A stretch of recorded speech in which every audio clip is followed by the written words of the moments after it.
Next on this podcast, we like to do a section called Forbidden Books of the Bible. Ooh. Spooky. This section of Forbidden Books of the Bible is called the Enoch episodes, where we're going through the Book of Enoch. Christina's going to give us a quick recap on what we did last week, and then we'll move on to this week's content. Yeah, so last week we wrapped up the Book of the Watchers, which is the first 36 chapters of the Book of Enoch. So the Book of Enoch has like 5 distinct sections in it. And the first one was the Book of the Watchers, where we learned about the judgment upon the Watchers, which were angels or angelic beings that left heaven to marry human women on earth, and their wives gave birth to giants. Pretty crazy. Enoch also explained different visions that he had about places where the souls of the dead are held until the coming judgment day, which is a big theme in the Book of Enoch, a coming judgment day, along with a holding place for wicked spiritual beings who rebelled against God. We ended the Book of the Watchers with Enoch seeing the Garden of Righteousness and a mountain temple of God, which had the tree of life and the tree of knowledge in them, which harkens back to the story of Adam and Eve in the Garden of Eden, right at the beginning of the book of Genesis. So next we're going to explore the second section of the Book of Enoch, and it's titled The Parables, or the Book of Parables. And this section includes 3 individual parables. So they're like 3 different visions that Enoch had. We'll cover parable 1 this week, and that is chapters 37 through 44. And the Book of Parables is typically dated to having been written in the 1st century, likely in between like 120 to 50 BC. And this is based on historical context, and later on in the Book of Parables, there's references to events like the Maccabean Revolt, which was a historical battle that ended in 1960 BC. So that means this book can't have been written prior to that, but historians are convinced that it happened prior to the new millennium, prior to AD, after Jesus came to be on earth. Wow. So the rest of the Book of Enoch was very clearly not written by Enoch himself, whereas the Book of Watchers could be, but it could be a retelling of actual Enoch's teachings. So we'll kind of see. Yeah. All right, so the first chapter. That made sense. It did. Okay. You actually brought new information to me as well, so that's nice. You're like, write that down. Oh, in my notes now. That's how our stuffies sound. People who listen to this as stuffies. They're all stuffed up. We need like a cold medicine ad read. Give us more content. That's so You upsetting. hate this. I know you hate that voice so much. All right. So chapter 37, we're going to start there. So the writer of this book claims 3 parables were imparted to him. Mm-hmm. He says, I lifted up my voice to recount them to those who dwell on earth. That's all I had for chapter 37. Okay. Yeah. What about you?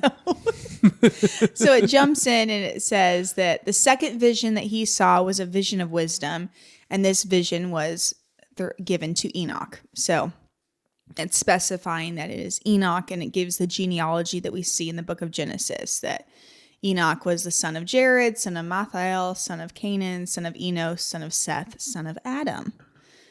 Just like in the first portion of the book of Enoch. And yeah, he's pretty much, Enoch's explaining that he has been given words of wisdom from the Holy One to speak to those who are yet to come. So kind of another idea of a coming people, that's not just for the people that are around today when Enoch's writing this, but for those in the future. So he says that 3 parables were imparted to him, and he is going to now tell them to those who dwell on the earth. Okay, so we move on to chapter 38, and this seems to be a telling of what will happen when the Lord returns, or at least that's how I interpreted it. So whoever wrote this part of Enoch says... Let's just say it's Enoch, because that's what the book says it is. Okay. No. We'll say Enoch says, the righteous one shall appear before the eyes of the righteous. Those elect works hang up on the Lord of spirits, and light shall appear to the righteous and the elect who dwell on earth. Where then will be the dwelling of sinners, and where the resting place of those who have denied the Lord of spirits? That's a question. It's a long run-on sentence question. So it had been good for them if they had not been born. Basically, he's saying the righteous will dwell with the Lord of spirits, and it would be better if sinners hadn't been born in the day of the Lord. Yes, quite fascinating. I like that he's making a delineation between the Lord of spirits and the righteous one, which I'm kind of interpreting as the Lord, as in Lord God, and the righteous one as in Jesus or the Messiah to come. And I like how he says that the righteous one will appear before the eyes of the righteous and light will appear to them, which we see throughout the scripture that Jesus is like called the light of the world. In Isaiah 60, it says, "Arise and shine, for your light has come. The glory of the Lord has risen upon you." And in Matthew 4, it says, "The people living in darkness have seen a great light." So I just kind of like those connections of like the righteous one, a Messiah coming shall appear as like a light, bringing light. And then also on the converse, Enoch is saying that the sinners who have denied the Lord, it would be better for them if they had not been born. Which, what does that make you think of? Converse is a shoe. What are you saying? You say on the Converse? Conversely. I don't. It's a new word to me. I got stuck. Like the opposite of. Yeah. Okay. That's what that means. Yes. Okay. Got it. You're asking me, what does that remind me of if they had not been born? I feel like that's on the Bible. Yeah. So it's actually, Jesus speaks of Judas betraying him. He said, "Woe to the man who betrays the Son of Man. It would be better for him if he had not been born." Yeah. So I just kind of think that's interesting, where in the Book of Enoch, it's like it would have been better for sinners if they had not been born. Those who have denied the Lord specifically. Yeah. And that's kind of what Jesus did. I mean, Judas did. He betrayed the Lord. Yeah. And Jesus said it'd been better if he hadn't been born. Jeez. Which has always thrown me off, that verse, but that's a completely different theological thought. Yeah, so continuing on, Enoch at the end of this really long run-on question asks, where will the dwelling place of the wicked be? And he answers with, "The secrets of the righteous will be revealed and the sinners will be judged, that the godless will be driven from the presence of the Lord, and those who are kings and the mighty will perish and be given into the hands of the righteous and the holy," which we do see all throughout, the Bible, both Old and New Testament, talking about God raising up kingdoms, tearing them down. And then in Revelation, says the kings of the earth and the princes and the rich and the mighty will be judged and brought to wrath. So it's kind of, again, a foreshadowing of some day of judgment, that the wicked, even the kings and the mighty ones of the earth, will not stand. Well, like in Revelation, it says all the kings revolt against the Lord at the end. So they'll be judged. Yeah. Wow. Yeah. It's awesome. Okay, chapter 39. So Enoch says, "In those days, the elect and holy children will descend from on high heaven, and their seed will become one with the children of men." It also says that Enoch received the books of zeal and wrath and books of disquiet and expulsion. What do you think that means? I literally wrote, "What does this mean?" So I don't know. It says, "In those days, in the days that the elect and holy children will descend from the heavens, and their seed will become one with the children of men." Mm-hmm. I'm like, I don't know. I thought that we didn't want the watchers, like the fallen watchers who came and married human women. That ended up bad. It created giants and judgment on the earth. So now it's saying like the holy and elect will descend from the high heavens. Yeah, I guess it depends on how you interpret seed. Yeah. Their seed will become one with the children of men. Seed could be like Jesus' parable when he spread seed and it grew up to be faith, something like that. But yeah, I don't see that this makes any sense otherwise. Yeah, it could be maybe that kind of like heaven will come to earth. So the holy spiritual beings around God's throne, like heaven will come to earth and we'll all dwell together on earth for all eternity. Yeah. If that's your end times kind of view. Yeah, but I literally wrote, "What does this mean?" And then the books of zeal and wrath and disquiet and expulsion. Yeah. I was like, shoot, I don't know what that means. I don't know. There we go. All right. So Just honesty right there. Enoch is then carried off in a whirlwind, and set down at the end of the heavens, where he sees another vision of the dwelling places of the holy and the resting places of the righteous. He says they, quote, petitioned and interceded and prayed for the children of men. He also claims to see, quote, the elect one of righteousness and faith, which I think refers to Jesus. All right. Cool. Yeah, it's a very interesting passage. First, starting off with that a whirlwind carried him off the earth and set him down. And it said, and then he saw a vision. So it's like this whirlwind carrying him up. He's not talking about as being a vision. It's like a real... Right, which is interesting because as we mentioned before in the Bible, in two different places it says like Enoch was and then he was not. Yeah. Do we think a tornado got him? I don't know. He was in a trailer park? Not a really ancient trailer park.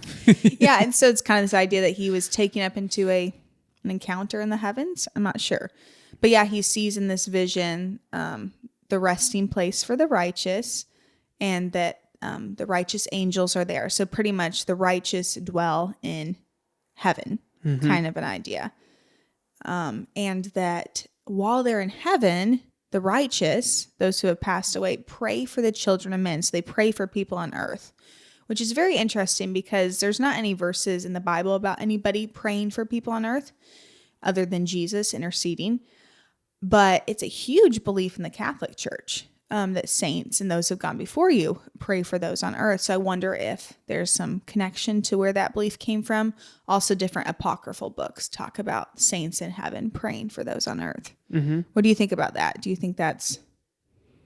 I know that the in Revelation it talks about people calling out for justice to the Lord. So that's how I interpreted it, was they petitioned and interceded for and prayed for the children of men. Nice. It was literal intercession. Kind of like Jesus is always interceding for us. Like they joined along with him. So I don't know. Cool. That's what I thought. Yeah, I can see that interpretation. Yeah. So continuing on, Enoch says that he saw the elect one of righteousness and that the elect one dwells under the wings of the Lord. So kind of this idea of like the Lord and the elect one being separate. Yeah, the same kind of an idea of God and Jesus. And it says that the elect one will prevail in righteousness for all of his days. And the righteous before him will be forever and ever.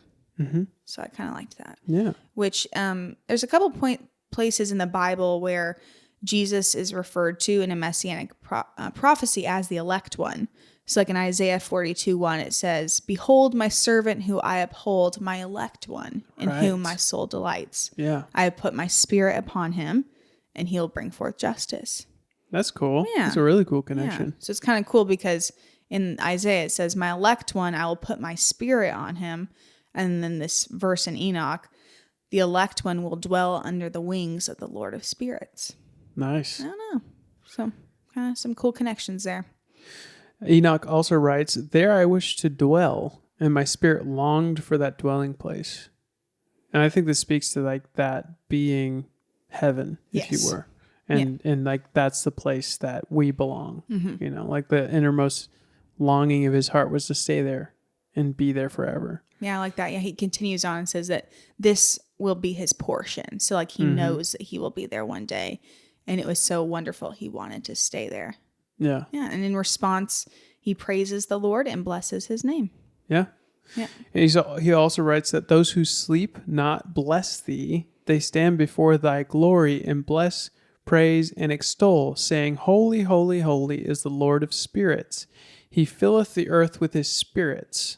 So this correlates with Isaiah 6, verse 3, where the seraphim cry out to one another. And it says, "And one called to another, and they said, Holy, holy, holy is the Lord of hosts, who the whole earth is full of his glory." And also Revelation 4, verse 8, "And the four living creatures, each of them with 6 wings, are full of eyes all around and within. And day and night they never cease to say, Holy, holy, holy is the Lord God Almighty, who was and is to come." Yeah. So I thought that was cool how those connected. Yeah, fascinating. Yeah, so Enoch says that he has seen beings around God's throne that do not sleep, but bless him day and night, saying, Holy, holy, holy is the Lord. Fascinating. Which, by the way, reading the descriptions of the living creatures from Revelation, it gives me a lot of sympathy for the Book of Enoch, because that is just such a crazy description. I just read right there, full of eyes all around, within, day and night. They never cease to say. Yeah. And we're like, Enoch. No way. Oh, that's weird. That he saw a vision. He talks about Nephilim. Right. And and then in the Book of Revelation, it's talking about dragons with multiple heads and crowns and totally. And living creatures. So, and this week you found 2 mentions of watchers in the Book of Daniel. Yeah. Which is crazy. Yeah, in the Book of Daniel, chapter 4, Nebuchadnezzar is recounting a real life experience he has, and it talks about that the watchers came down and judged him. So crazy. And turned him into a beast. And Wow. it says the watchers from heaven. I don't know. Pretty interesting. Side note. But I just think that's cool that Enoch saw, what's being recounted here. Beings around God's throne who did not sleep, but cried out, Holy, holy, holy. And we see that in Isaiah and Book of Revelation. Yeah. Moving on to chapter 40, he's continuing describing what he sees around the throne. And he says that he saw thousands of thousands and 10,000 times 10,000s, a multitude beyond number and understanding, who stood before the Lord, which is amazing. In the Book of Revelation, it talks about before God's throne are thousands of people, that there's multitudes who cry out and bless the Lord's name. And continuing on, Enoch says that he saw 4 presences or 4 beings all around God's throne, that they're different from the ones who cry out, Holy, holy.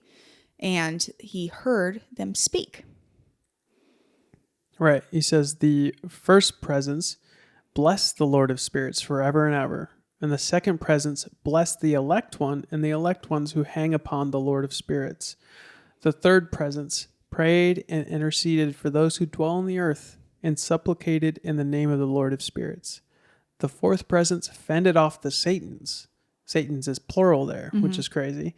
And forbade them to come before the Lord of spirits to accuse them who dwell on earth. So later it's revealed that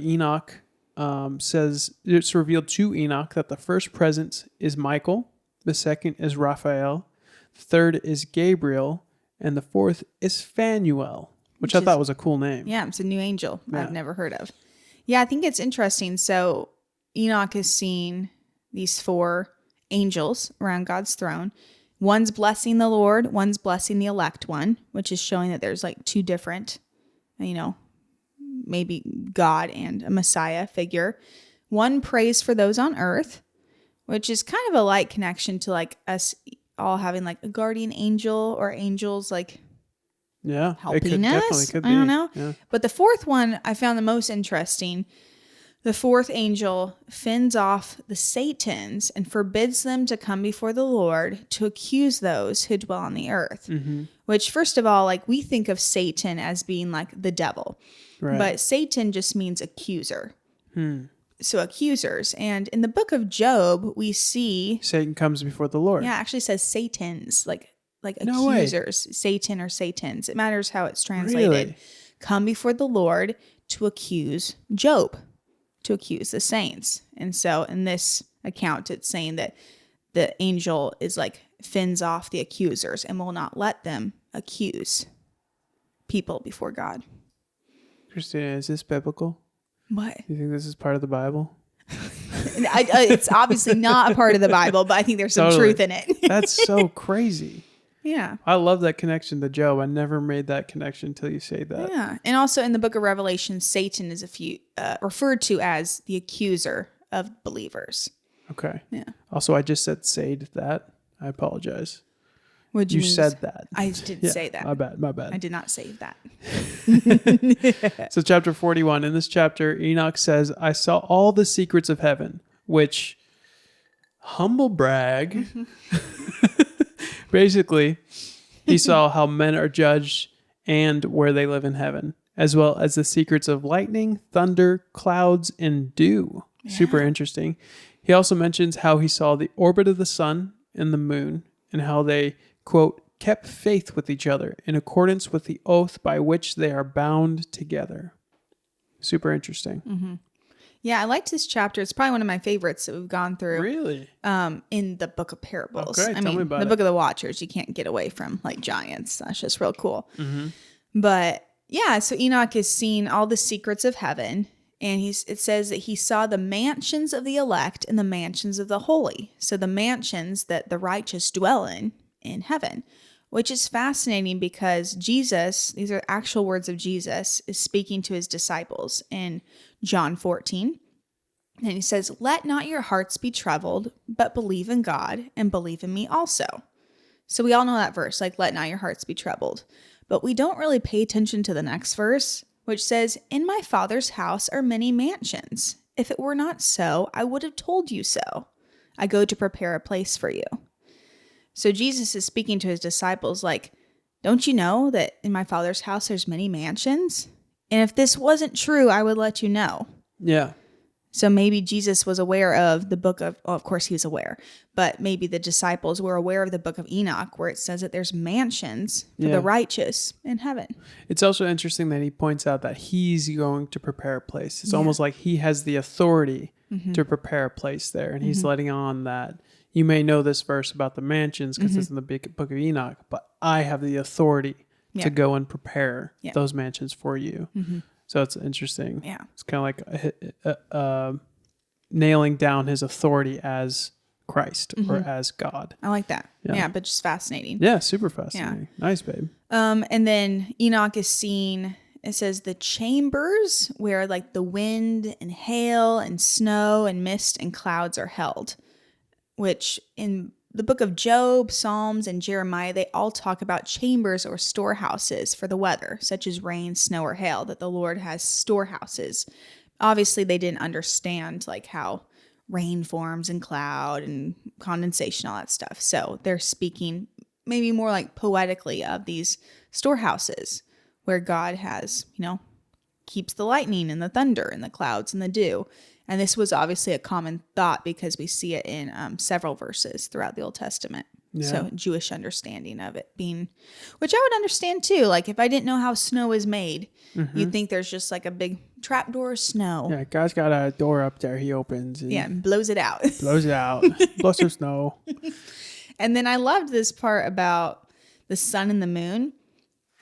Like Enoch is really big on talking about heavenly beings or the stars or the planets following their intended course, because we see in the Book of the Watchers that the angels, the watchers, left their intended course. They left what they were supposed to do and came to earth. And typically heavenly beings are correlated to angelic beings. Exactly. Yeah. All throughout the ancient world, not just in Judaism, stars, moons, planets, the sun were viewed as spiritual or heavenly beings that were giving off light. So he kind of pops on this now. We're talking about the sun and the moon. They go in their orbit. They don't leave their orbit. And they are bound together with an oath, which is very interesting. And they go in their path as commanded by the Lord. And it says that he sees the path of the moon and the star and the sun, and that the moon and the sun give thanks and praise to God and rest not. Yeah. Wow. It's interesting because in the Revelation, it talks about the stars falling from the sky.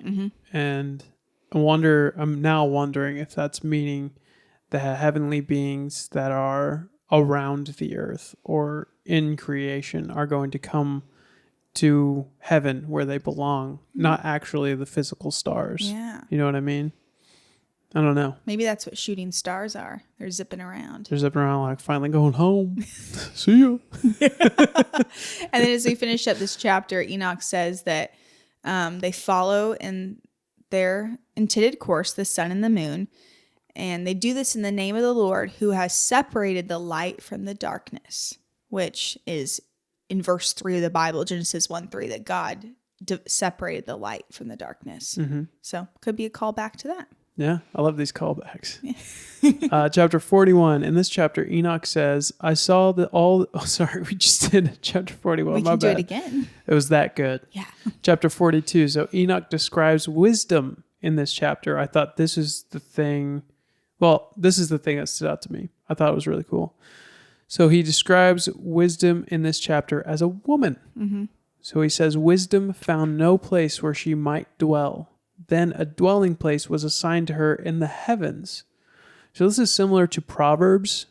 So where wisdom is personified as a woman calling out quite a few times. Yes. I thought that was super cool. Yeah, I like that. Yeah. This very short chapter, it's just 3 verses, says that wisdom could not find a place for herself to dwell on the earth among men. And so she dwells in the heavens. So like people on earth, they don't want wisdom. But yeah, I like that. Through Proverbs and Jewish traditions and poetry, wisdom is always personified as an actual woman calling out, like, hear my voice, even a spirit of wisdom crying out. And then verse 3 says that unrighteousness went forth from her chambers. So we have the antithesis to wisdom is unrighteousness, who is also described as a woman, which in the book of Proverbs, this would be kind of described as the seductive woman. And it says, unrighteousness went forth from her chambers, and she didn't even try to find a place to dwell, but she was sought out and dwelt on earth. And she was like rain in a desert and dew on a thirsty land. Yeah. So people are longing to live in unrighteousness, and wisdom cannot find a home. Yeah. Which is, it's a little sexist for all these women to have. Wisdom's a woman, unrighteousness is a woman. The moon was a woman. The moon's a woman. Why can't there be a man up there? All the watchers are men. I want more men to be angels and wisdom to be a man. All right, moving on. So, chapter 43, Enoch is shown the, quote, names of the holy who dwell on earth and believe in the name of the Lord of spirits forever and ever.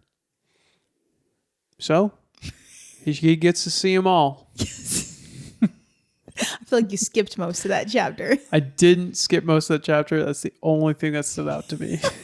So why don't you take us through it? I love it. I just thought you missed it. So Enoch says that he sees lightnings in the stars of heaven, and he sees how God calls the stars of heaven each by their name. And when he calls them, they come to him, which is fascinating because in both Psalms and Isaiah, it says that God counts the number of the stars and he calls them each by name. So this idea that, again, that the stars are heavenly beings, they're spiritual beings, which the Lord has named. And then Enoch says, and I saw the names of all the holy who dwell on the earth. And it says that this is the meaning of this parable, that the names of those of the stars are the same names of the righteous who live on the earth. I'm not quite sure exactly what that means. It could be that angelic beings are a reflection of those of the righteous on earth. But I don't know. But I think that's cool that it says that God calls all the stars of heaven by name, and there's a clear connection between the stars of heaven being angels.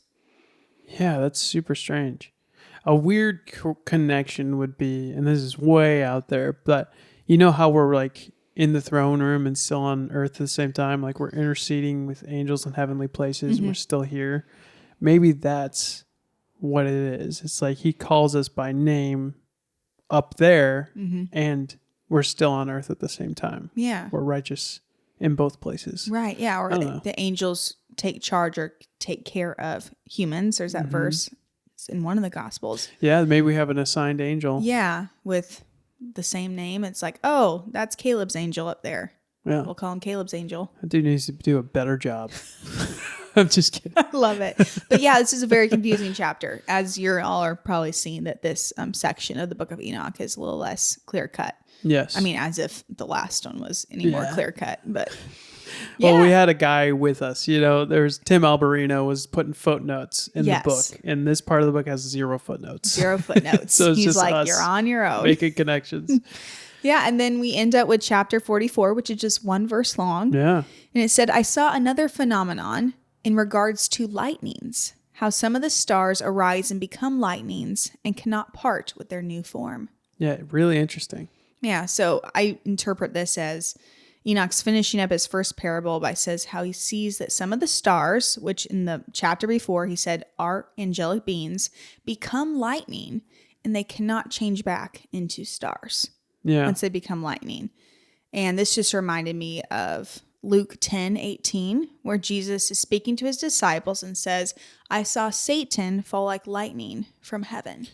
Oh, crazy. Yeah.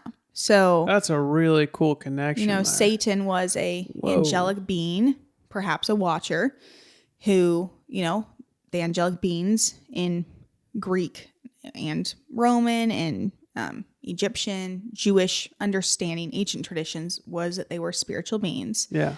So that this angel became lightning, Satan became lightning and fell from heaven. Whoa. That would be crazy if that's what that meant. That's a really cool connection, though. Yeah. Great job it's just a random verse where Jesus, he's talking to his disciples and they're like, hey, we cast out demons in your name. And he's like, yeah, I saw Satan fall from heaven like lightning. Yeah. It's just this weird aside that he kind of throws out there. Yeah. But yeah, this last chapter is saying that stars, which are angels, some of them become lightning and they cannot change back. Wow. Which lightning does come to the earth, fall to the earth. Yeah. Lightnings and thunderings are kept in the storehouse, though. Yeah. So maybe they're stored up somewhere. Yeah. Dang. Cool. Yeah.